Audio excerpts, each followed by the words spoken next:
আসসালামু আলাইকুম। স্বাগতম জানাচ্ছি সবাইকে নারায়ণগঞ্জ হাই স্কুল অ্যান্ড কলেজের অনলাইন কার্যক্রমে। আমি কামরুন নাহার। আজকে তোমাদের জন্য আমি নিয়ে এসেছি পঞ্চম শ্রেণীর ইসলাম ও নৈতিক শিক্ষা বিষয়টি। পঞ্চম শ্রেণীর ইসলাম ও নৈতিক শিক্ষা বিষয়ে এই পর্যন্ত আমরা প্রথম অধ্যায়টাও পড়েছি, দ্বিতীয় অধ্যায়টাও পড়েছি।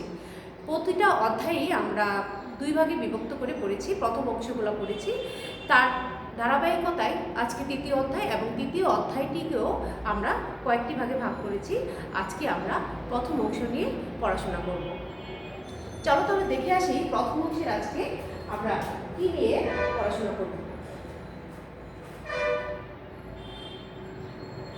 আজকে তৃতীয় অধ্যায়ে যেইটুকু আমরা পড়ব বইয়ের পাঠ্য বইয়ের পৃষ্ঠা নাম্বার 64 হতে পৃষ্ঠা নাম্বার 74 পর্যন্ত। পৃষ্ঠা 64 ও পৃষ্ঠা 74-এর মধ্যে যে সকল বিষয়গুলো আছে সেগুলি হচ্ছে আখলাক, সৃষ্টির সেবা, দেশপ্রেম, ক্ষমা, ভালো কাজে সহযোগিতা করা এবং মন্দ কাজে বাধা দেওয়া। শিক্ষার্থীরা, তোমাদের সাথে আমাদের সরাসরি ক্লাসরুমে ক্লাস হচ্ছে না, সেজন্য তোমাদের কাছে আমার বেশি বেশি কথা বলা হচ্ছে না, শুধু আমরা পড়ার মধ্যেই সীমাবদ্ধ থাকতে হচ্ছে। কিন্তু তারপরে আমি তোমাদেরকে বলতে চাই, ইসলাম ও নৈতিক শিক্ষা বিষয়টি শুধু কিন্তু পরীক্ষায় পাশের জন্যই আমরা পড়ব না, এটা আমাদের ইহকালীন মুক্তি এবং পরকালীন শান্তির একটা হাতিয়ারও বটে।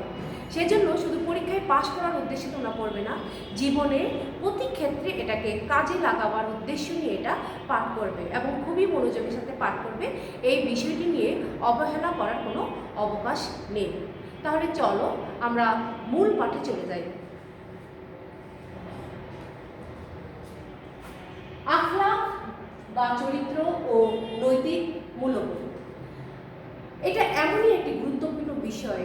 যখন তুমি সমাজবদ্ধভাবে জীবনযাপন করবে, মানুষের সাথে কাঁধে কাঁধ মিলিয়ে চলতে চাইবে, তখন তোমার আখলাক বা চরিত্র ও নৈতিক মূল্যবোধের কোনো এটা ছাড়া কোনো উপায় নেই। তোমাকে অবশ্যই চরিত্রবান এবং নৈতিক মূল্যবোধ সম্পূর্ণ মানুষ হতে হবে, তাহলে সমাজবদ্ধ জীব হিসেবে তুমি প্রতি ক্ষেত্রে বাধাপ্রাপ্ত হবে।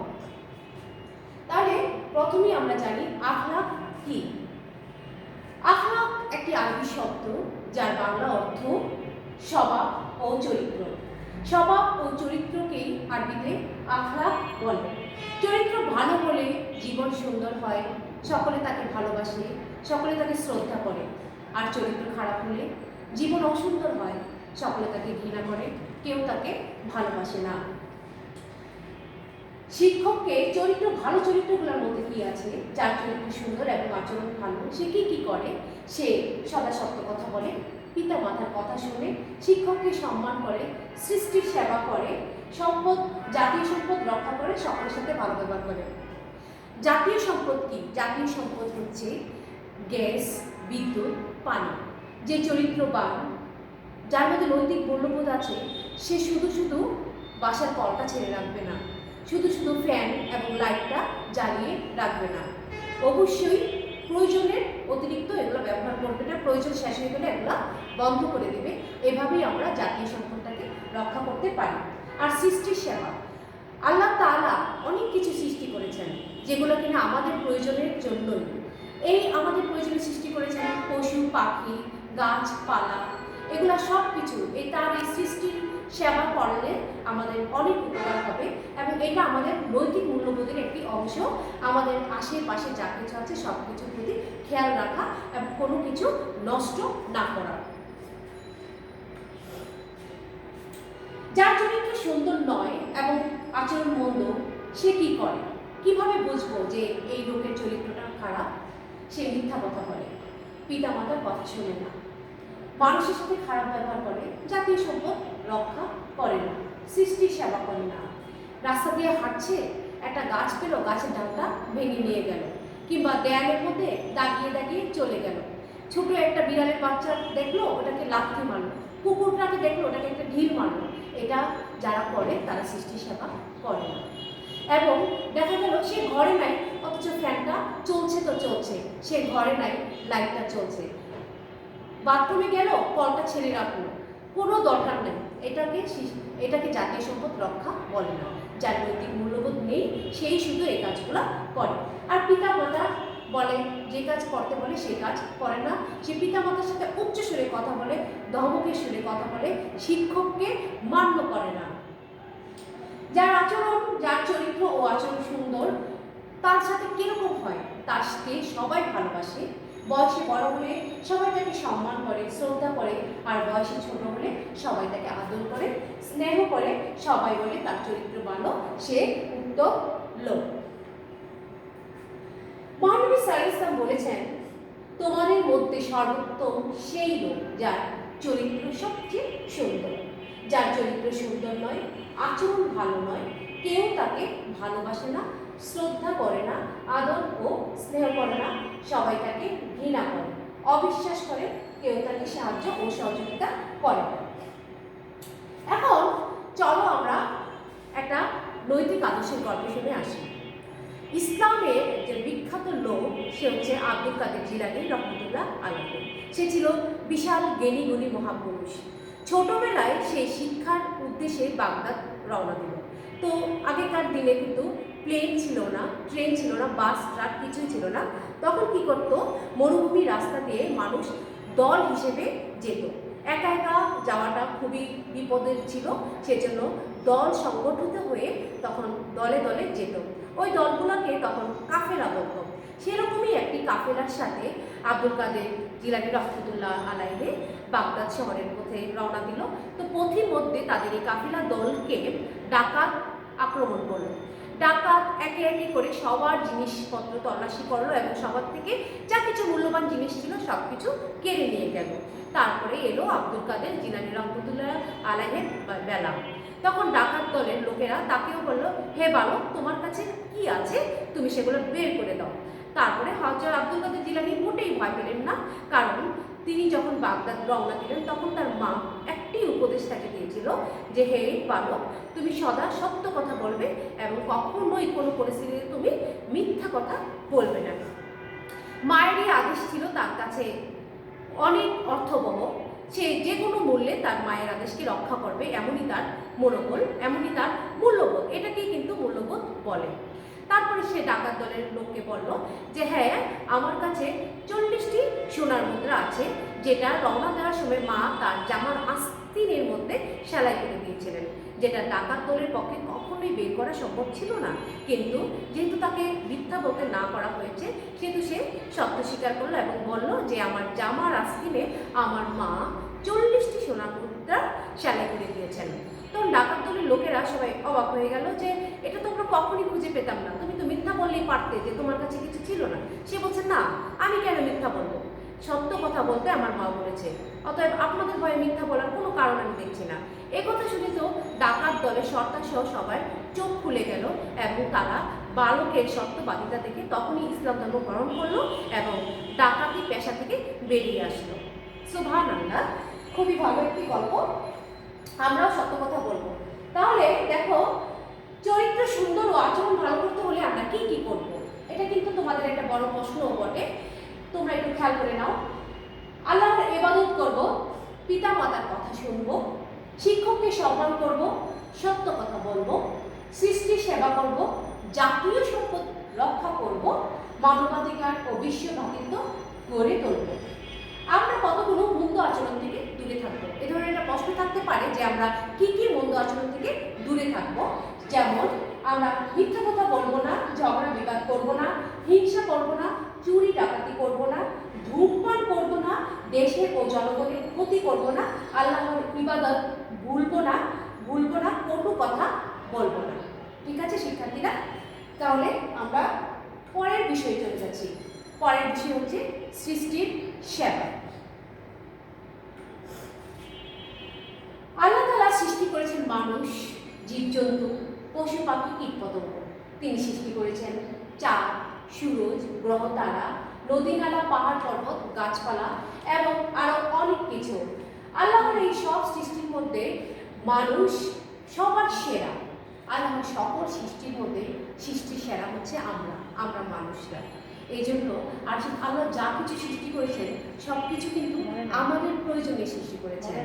সূর্যকে সৃষ্টি করেছেন যাতে আমরা সূর্যের তাপ পাই, বাতাসকে সৃষ্টি করেছেন যাতে আমরা অক্সিজেন পাই। বাতাসে হাইড্রোজেন আছে, সেই হাইড্রোজেন আবার গাছ গ্রহণ করে। আর গাছপালা না থাকলে আমাদের জীবনই সম্ভব ছিল না। আর আমাদের জন্য পানি সৃষ্টি করেছেন, পানির অপর নাম জীবন।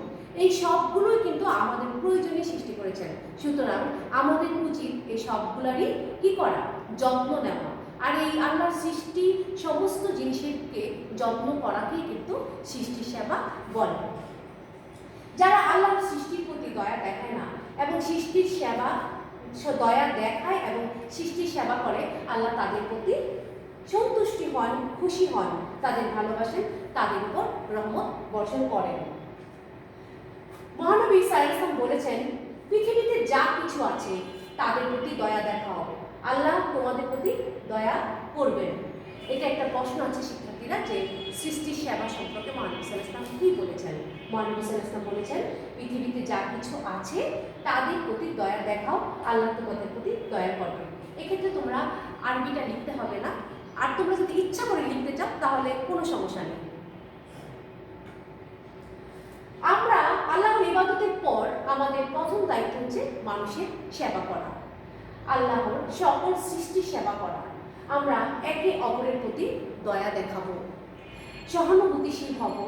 যদি আমরা কারো প্রতি দয়া না দেখাই তাহলে আল্লাহ আমাদের প্রতি অসন্তুষ্ট হবেন, আমাদের উপর দয়া করবেন না। মহানবী সাল্লাল্লাহু আলাইহি ওয়াসাল্লাম বলেছেন, যে ব্যক্তি মানুষের প্রতি দয়া দেখায় না, আল্লাহ তার প্রতি দয়া দেখেন না। শিক্ষার্থীরা, এটা একটা বড় প্রশ্নের উত্তর যে আমরা মানুষের প্রতি কিরকম আচরণ করব। এইটা হচ্ছে সেই বড় প্রশ্নের উত্তর। আমরা কিভাবে মানুষের সেবা করতে পারি শোনো। আমরা মানুষের সেবা করব, অসুস্থ ব্যক্তির সেবা যত্ন করব, ক্ষুধার্তকে খাদ্য দেব, বস্ত্রহীনকে বস্ত্র দান করব। বস্ত্র অর্থ হচ্ছে জামা কাপড়, যার জামা কাপড় নেই আমরা তাকে জামা কাপড় দিব। নিরাশ্রয়কে আশ্রয় দিব, অর্থাৎ যার থাকার মতো কোনো জায়গা নেই, যার কোনো ঘর নেই, বাড়ি নেই, হয়তো বন্যায় তার ঘরটা ভেসে গেছে কিংবা ভূমিকম্পে তার ঘরটা ধসে গেছে, এরকম লোকদেরকে আমরা অবশ্যই আশ্রয় দেব। দরিদ্র ও ভিক্ষুককে সাহায্য করব। দরিদ্র এবং ভিক্ষুক তোমার ঘরের দরজায় যখন কিছু চাইতে আসবে, তুমি তার সাথে কখনই খারাপ ব্যবহার করবে না, তাকে যেটুকু তোমার সামর্থ্য আছে সেই সামর্থ্য অনুযায়ী তাকে দান খয়রাত করবে, তাহলে আল্লাহ তাআলা খুবই খুশি হন।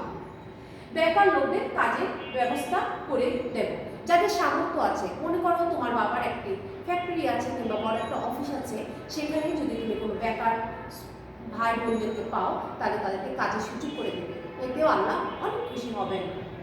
বন্ধু বান্ধব, আত্মীয় স্বজন ও প্রতিবেশী বিপদে পড়লে সাহায্য সহযোগিতা করব। মহানবী সাল্লাল্লাহু আলাইহি ওয়াসাল্লাম বলেছেন, তোমরা ক্ষুধার্তকে খাদ্য দাও, অসুস্থ ব্যক্তির সেবা করো এবং বন্দীকে মুক্ত করো। শুধু মানুষ নয়, সকল জীবজন্তু, পশু পাখি, কীট পতঙ্গ, গাছপালা সহ আল্লাহর সকল সৃষ্টির সেবা করব। গরু, ছাগল, কুকুর, বিড়াল ইত্যাদি প্রাণীকে কষ্ট দেব না, প্রহার করব না, এদের যত্ন করব। কোনো জীবজন্তু বিপদে পড়লে তাকে উদ্ধার করব, তাকে বাঁচাবো। আর এই সবই হচ্ছে নৈতিক মূল্যবোধের অন্তর্ভুক্ত। এখন হাদিস শরীফে উল্লেখ আছে এমন একটি আদর্শ কাহিনী আমরা শুনব। দুইটা গল্প শুনবো এই ক্ষেত্রে।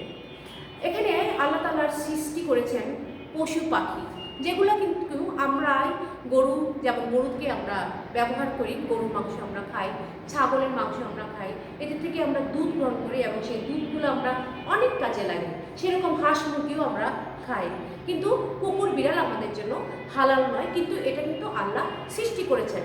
কুকুর বিড়াল বিপদে পড়লেও কিন্তু আমাদের সাহায্য করতে হবে। যেমন এক্ষেত্রে হাদিসে উল্লেখিত একটি গল্প আছে।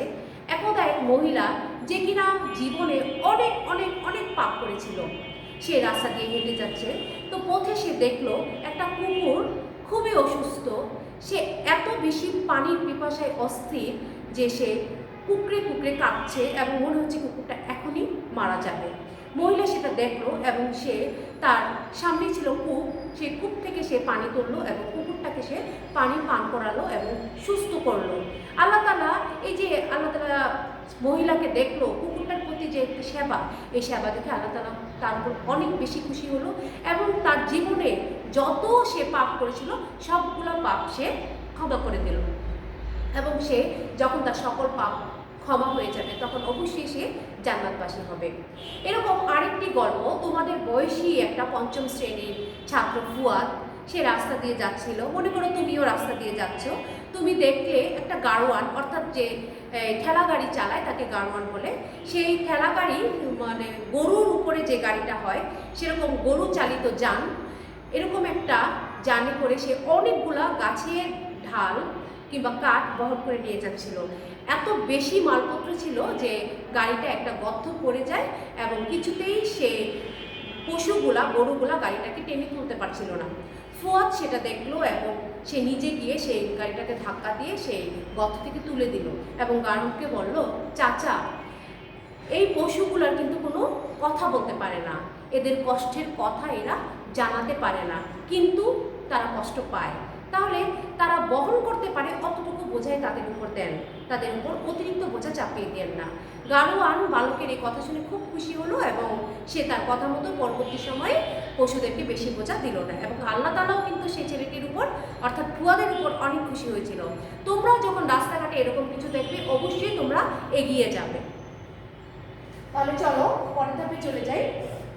পরের ধাপে হচ্ছে সৃষ্টির সেবা সম্পর্কে হযরত মুহাম্মদ সাল্লাল্লাহু আলাইহি ওয়াসাল্লাম কি বলেছেন। হযরত মুহাম্মদ সাল্লাল্লাহু আলাইহি ওয়াসাল্লাম কিন্তু সৃষ্টির মুক্ত প্রতীক ছিলেন। তিনি বাড়িতে বাড়িতে গিয়ে, আমি প্রথম কথাটা ভুল বলেছি, অর্থাৎ হযরত মুহাম্মদ সাল্লাল্লাহু আলাইহি ওয়াসাল্লাম কিভাবে সৃষ্টির সেবা করতেন। হযরত মহানবী, আমাদের মহানবী সাল্লাল্লাহু আলাইহি ওয়াসাল্লাম সৃষ্টির সেবার মূর্ত প্রতীক ছিলেন। তিনি বাড়িতে বাড়িতে গিয়ে মানুষের সুখ দুঃখের খোঁজ খবর নিতেন। 5 ওয়াক্ত সালাতের সময় মসজিদে সকলের খোঁজ খবর নিতেন।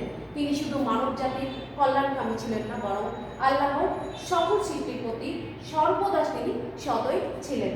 তিনি সারা জীবন সৃষ্টির সেবা করে গেছেন। এজন্য আল্লাহ রাব্বুল আলামিন তাকে রাহমাতুল লিল আলামিন বা সমগ্র বিশ্বের রহমত স্বরূপ উপাধিতে ভূষিত করেন। তাহলে আমরা যেহেতু হযরত মুহাম্মদ সাল্লাল্লাহু আলাইহি ওয়াসাল্লামের উম্মত, সেহেতু অবশ্যই আমরা আমাদের নবী হযরত মুহাম্মদ সাল্লাল্লাহু আলাইহি ওয়াসাল্লামকে অনুসরণ করব। উনি কীভাবে সৃষ্টির সেবা করেছেন সেগুলো আমরা লক্ষ্য করব এবং সেই অনুযায়ী আমাদের জীবনযাপন পরিচালিত করব। দেশপ্রেম। এখন আমাদের আলোচনার বিষয় হচ্ছে দেশপ্রেম। যেখানে আমরা বসবাস করি সেটাই আমাদের দেশ। আমরা বাংলাদেশে বসবাস করি, আমাদের দেশের নাম হচ্ছে বাংলাদেশ।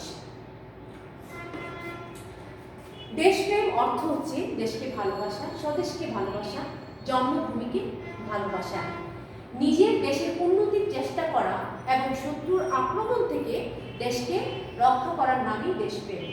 আমাদের মহানবী সাল্লাল্লাহু আলাইহি ওয়াসাল্লাম তার জন্মভূমি মক্কা নগরীকে খুব ভালোবাসতেন।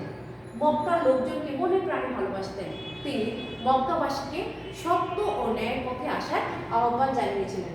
প্রথম দিকে তারা মহানবী সাল্লাল্লাহু আলাইহি ওয়াসাল্লামের আহ্বানে সাড়া দেয়নি। তারা তার উপর নির্মম অত্যাচার শুরু করেছিল। শেষ পর্যন্ত তারা তাকে হত্যা করার ষড়যন্ত্রে লিপ্ত হয়েছিল। তখন তিনি আল্লাহর নির্দেশে জন্মভূমি মক্কা ছেড়ে মদিনায় হিজরত করেছিলেন। কি দুঃখজনক একটি ঘটনা! তিনি যখন মক্কা ছেড়ে মদিনায় হিজরত করেন তখন তার চোখ দিয়ে গড়িয়ে পড়ছিল অশ্রু এবং তিনি বারবার ফিরে তাকিয়েছেন মক্কার দিকে এবং কাতর কণ্ঠে বলেছেন, হে জন্মভূমি, তোমাকে ছেড়ে যেতে আজ আমার খুব কষ্ট হচ্ছে, আমার মন ব্যথায় ভরে যাচ্ছে, তুমি ভালো থেকো। আমাদের দেশের প্রতি আমাদেরও কিন্তু অনেক দায়িত্ব রয়েছে। আমরা কিভাবে আমাদের জন্মভূমির প্রতি দায়িত্ব পালন করব? জ্ঞানীরা বলেছেন দেশপ্রেম ঈমানের অঙ্গ। আমরা দেশের প্রতি এইভাবে ভালোবাসা প্রকাশ করতে পারি, যেমন দেশের সকলের সাথে ভালো ব্যবহার করব, কেউ বিপদে পড়লে সাহায্য করব, গৃহপালিত পশু পাখির যত্ন নেব, তাদের কোনো কষ্ট দেব না, বৃক্ষরোপণ করব, ফলমূলের গাছ লাগাবো, গাছ নষ্ট করব না, পাতা ছিঁড়ব না, ঢাল বাঁধব না। শিক্ষার্থীরা, তোমাদের এটা কিন্তু একটা বড় প্রশ্ন যে দেশপ্রেম তুমি কীভাবে দেখাতে পারো। তাহলে এখান থেকে তোমরা কিন্তু বড় প্রশ্নটা লিখে নিতে পারো। ঘ, বেঞ্চে, দেয়ালে বা অন্য কোথাও আজেবাজে কিছু লিখবো না, সব কিছু পরিচ্ছন্ন রাখবো, সংরক্ষণ করবো। শিক্ষার্থীরা খেয়াল করো, তুমি যেখানে আছো সেটাই কিন্তু তোমার দেশের একটি অংশ। অতএব তোমার আশেপাশে যা কিছু আছে এই জিনিসগুলোরই তুমি যদি যত্ন করো তাহলে কিন্তু দেশের যত্ন করা হয়ে যাবে। দেশের যত্ন আলাদা কিছু না। তোমার ঘরে তুমি যদি তোমার জাতীয় সম্পদগুলি রক্ষা করো, তাহলেও কিন্তু তোমার দেশের প্রতি ভালোবাসা প্রকাশ পায়। তুমি যে স্কুলে পড়ো, সেই স্কুলটাকে যদি তুমি নষ্ট না করো, তাহলে দেশের প্রতি ভালোবাসা প্রকাশ পায়। তুমি যে রাস্তাটা দিয়ে হাঁটো, সেই রাস্তাটা পরিষ্কার পরিচ্ছন্ন রাখাটাও কিন্তু দেশের প্রতি ভালোবাসা দেখানো হয়। পানি, বিদ্যুৎ, গ্যাস অপচয় করবো না, জাতীয় সম্পদ রক্ষা করবো। দেশকে ভালোবাসবো, দেশের মানুষকে ভালোবাসবো, সুন্দর সোনার বাংলাদেশ গড়ে তুলবো। এভাবে আমরা দেশের প্রতি ভালোবাসা প্রকাশ করতে পারি। এখন আসছি ক্ষমা। এখনকার পাঠের বিষয় হচ্ছে ক্ষমা। ক্ষমা আল্লাহ তাআলার একটি বিশেষ গুণ। মানুষ ভুল করে, অন্যায় করে, গুনাহ করে। মানুষ অন্যায় অপরাধ করার পর যদি অনুতপ্ত হয়, তাহলে আল্লাহ নিজ গুণে অনুতপ্ত ব্যক্তিকে ক্ষমা করে দেন। যদি তিনি মানুষের অপরাধ ও গুনাহ ক্ষমা না করতেন, তাহলে কোনো গুনাহগার ব্যক্তি তার শাস্তি থেকে রেহাই পেতেন না। আল্লাহ ক্ষমা পছন্দ করেন। আল্লাহ ক্ষমাশীল। তিনি যেমন মানুষকে ক্ষমা করে দেন, তেমনি মানুষের কর্তব্য হলো অপরাধীকে ক্ষমা করে দেওয়া। আল্লাহ বলেন, যারা ক্রোধ সংবরণ করে এবং লোকদেরকে ক্ষমা করে, এরূপ নেক বান্দাদের আল্লাহ ভালোবাসেন। ক্ষমা করা মানুষের নৈতিক দায়িত্ব। ক্ষমাশীল ব্যক্তি কে? এখানে প্রশ্নটা হতে পারে, কারা ক্ষমাশীল ব্যক্তি? যার মন উদার, মানুষের জন্য যার দয়া মায়া বেশি, যে রাগ দমন করতে পারে, সেই ক্ষমাশীল হয়। ক্ষমাশীল ব্যক্তিকে সকলেই ভালোবাসে, আল্লাহও ভালোবাসেন।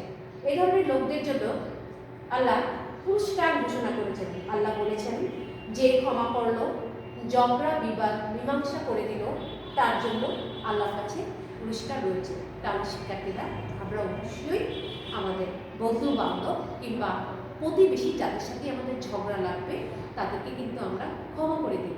কেউ ধারা কার কথায় আমরা যদি আঘাত পাই, সেটা আমাদের চেপে দাঁড়াবো না, তাদেরকে আমরা ক্ষমা করে দেব।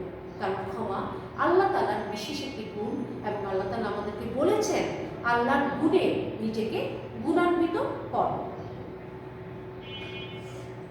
এখন ক্ষমার একটি আদর্শ কাহিনী আমরা শুনবো।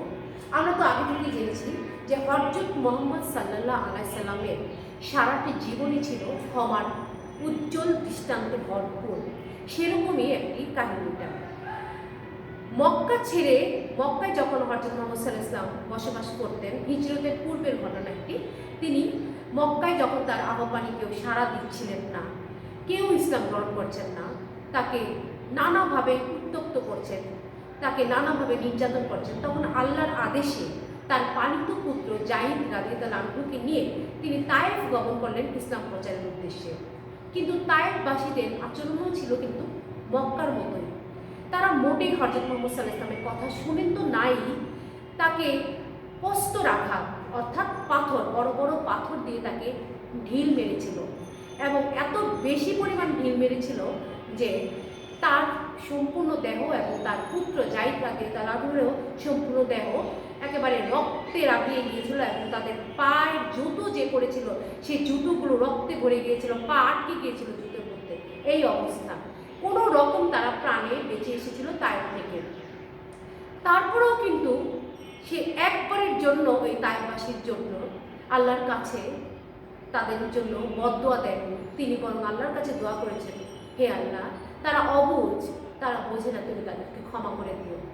সেরকমভাবে হযরত মুহাম্মদ সাল্লাল্লাহু আলাইহি ওয়াসাল্লাম যখন অনেক বেশি ইসলাম প্রচারে সার্থকতা লাভ করলেন, তখন কিন্তু তিনি মক্কা বিজয় করেছিলেন, এবং মক্কাবাসীরা তাকে অত্যাচার নিপীড়ন করে মক্কা ছাড়তে বাধ্য করেছিল, মদিনায় যেতে।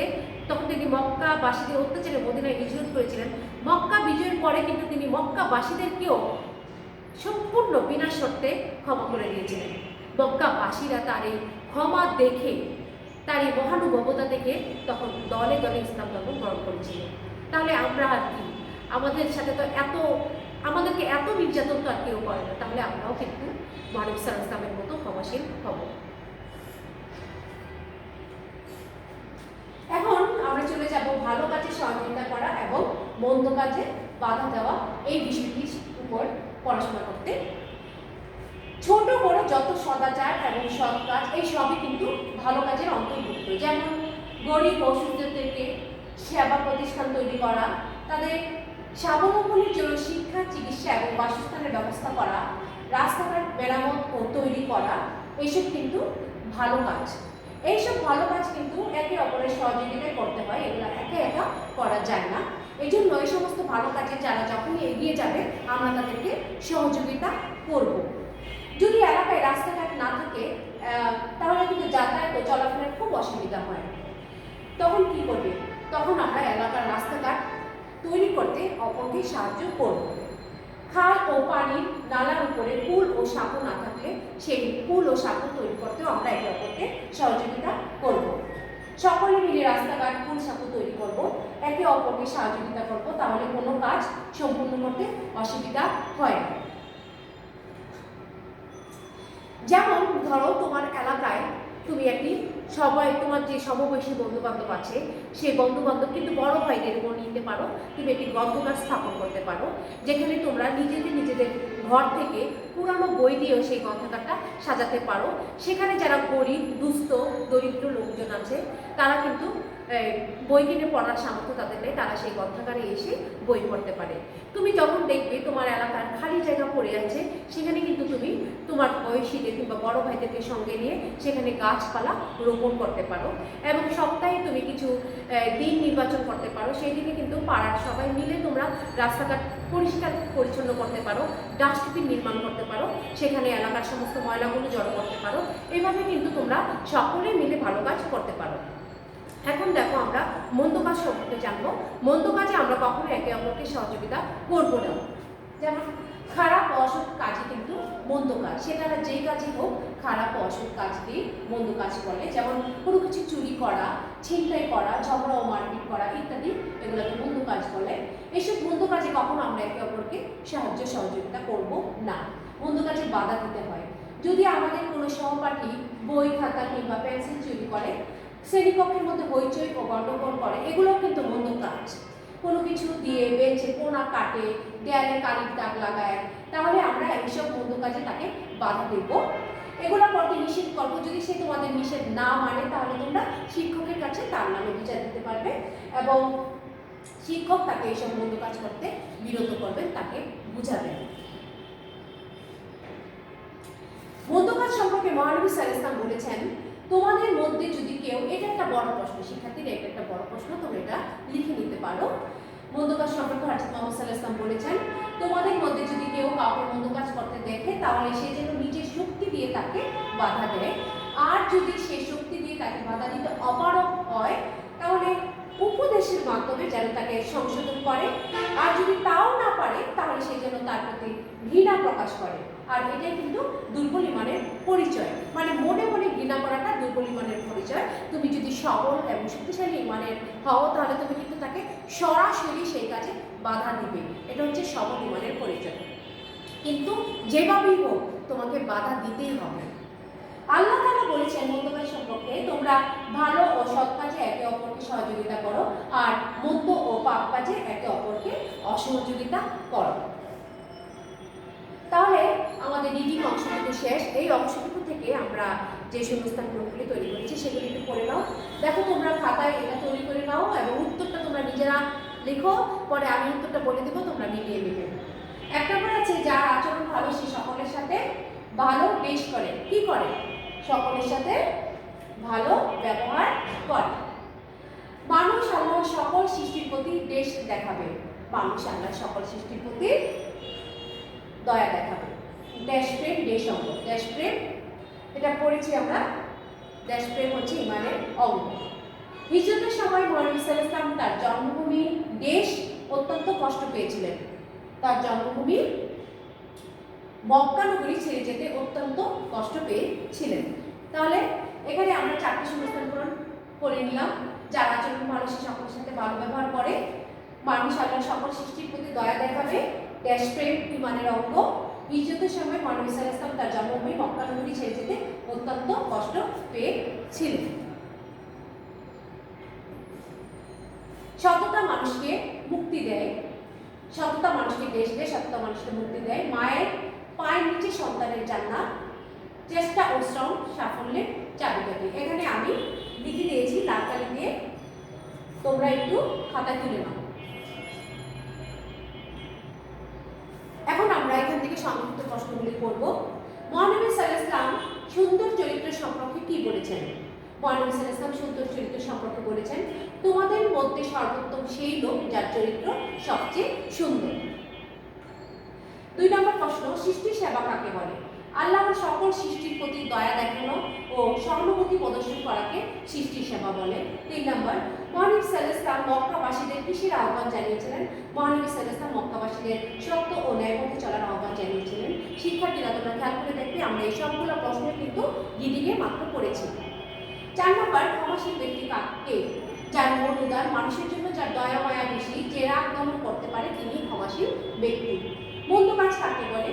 খারাপ ও অসৎ কাজে মন্দ কাজ, কোনো কিছু চুরি করা, ছিনতাই করা, ঝগড়া ও মারপিট করা ইত্যাদি খারাপ কাজগুলোকে মন্দ কাজ বলে। আখলাক কাকে বলে? আখলাক অর্থ স্বভাব ও চরিত্র। স্বভাব ও চরিত্রকারীকে আখলাক বলে। দেশপ্রেম কি? নিজের দেশের উন্নতির জন্য চেষ্টা করা এবং শত্রুর আক্রমণ থেকে দেশকে রক্ষা করার নামই হচ্ছে দেশপ্রেম। সৃষ্টির সেবা সম্পর্কে মহানবী সাল্লাল্লাহু আলাইহি ওয়াসাল্লাম কি বলেছেন? সৃষ্টির সেবা সম্পর্কে মহানবী সাল্লাল্লাহু আলাইহি ওয়াসাল্লাম বলেছেন, পৃথিবীতে যা কিছু আছে তাদের প্রতি দয়া দেখাও, আল্লাহ তোমাদের প্রতি দয়া দেখাবে। ক্ষমা সম্পর্কে মহান আল্লাহ কি বলেছেন? ক্ষমা সম্পর্কে মহান আল্লাহ বলেছেন, যে ক্ষমা করলো, ঝগড়া বিবাদ মীমাংসা করে দিল, তার জন্য আল্লাহর কাছে পুরস্কার রয়েছে। সুন্দর চরিত্রের 2টি বৈশিষ্ট্য লেখো। সুন্দর চরিত্রের 2টি বৈশিষ্ট্য হলো পিতা মাতার কথা শোনা, শিক্ষককে সম্মান করা। শিক্ষার্থীরা এখানে দেখো বাগদান আছে, কিছু বাগদান, এছাড়াও কিন্তু তোমাদের রিডিং অংশ থেকে অন্য বাগদানও থাকতে পারে। এখানে শুধু আমি প্রশ্ন দিয়েছি, তোমরা খাতায় ঠিক মতো গুছিয়ে লিখবে। আমি উত্তর তোমাদের এখন বলে দিচ্ছি। তোমাদের মধ্যে সর্বোত্তম সেই লোক যার চরিত্র সবচেয়ে সুন্দর। যে ব্যক্তি মানুষের প্রতি দয়া দেখান না, আল্লাহ তার প্রতি কি দয়া দেখান না। আমাদের জন্মভূমির নাম বাংলাদেশ। যে ক্ষমা করলো তার জন্য আল্লাহর কাছে পুরস্কার রয়েছে। আমরা সকলে ডাস্টবিনে ময়লা ফেলবো। তোমরা ভালো কাজে একে অপরকে সহযোগিতা করবে। শিক্ষার্থীরা এখন আমরা বর্ণনামূলক প্রশ্ন চলে যাচ্ছি। যেহেতু রিডিং অংশে কোথায় কোন বড় প্রশ্নটা আছে আমি কিন্তু সেই ব্যাপারে তোমাদেরকে বুঝিয়ে দিয়েছি। এখন শুধু এই অধ্যায় থেকে কি কি বড় প্রশ্নগুলো আছে সেগুলো তোমরা একটু জেনে নাও। আমরা কোন কোন মন্দ আচরণ থেকে দূরে থাকবো এটা আমি বলে দিয়েছি। আমরা কিভাবে মানুষের সেবা করব এটাও বলে দিয়েছি। কি কি উপায়ে দেশের প্রতি ভালোবাসা প্রকাশ করা যায়। মহানবী সাল্লাল্লাহু আলাইহি ওয়াসাল্লামের জীবনে ক্ষমার একটি উজ্জ্বল একটি আদর্শ কাহিনী উল্লেখ করো। আমরা ভালো কাজে কিভাবে সাহায্য করব। মন্দ কাজ সম্পর্কে মহানবী সাল্লাল্লাহু আলাইহি ওয়াসাল্লাম কি বলেছেন। এই প্রত্যেকটা প্রশ্নের উত্তরই রিডিং অংশে সুন্দরভাবে বুঝিয়ে দেওয়া আছে। শিক্ষার্থীরা এই 6টি প্রশ্নই তোমরা এই অধ্যায় থেকে পাবে। এটা পাঠ্য বইয়ের প্রশ্ন, অতিরিক্ত কোনো বড় প্রশ্ন এখানে দেওয়া হয়নি। তাহলে আজকের ক্লাস এখানে শেষ হলো। আবার দেখা হবে অন্য কোনো ক্লাসে। ততদিন পর্যন্ত তোমরা সবাই অনেক বেশি ভালো থাকবে। খোদা হাফেজ।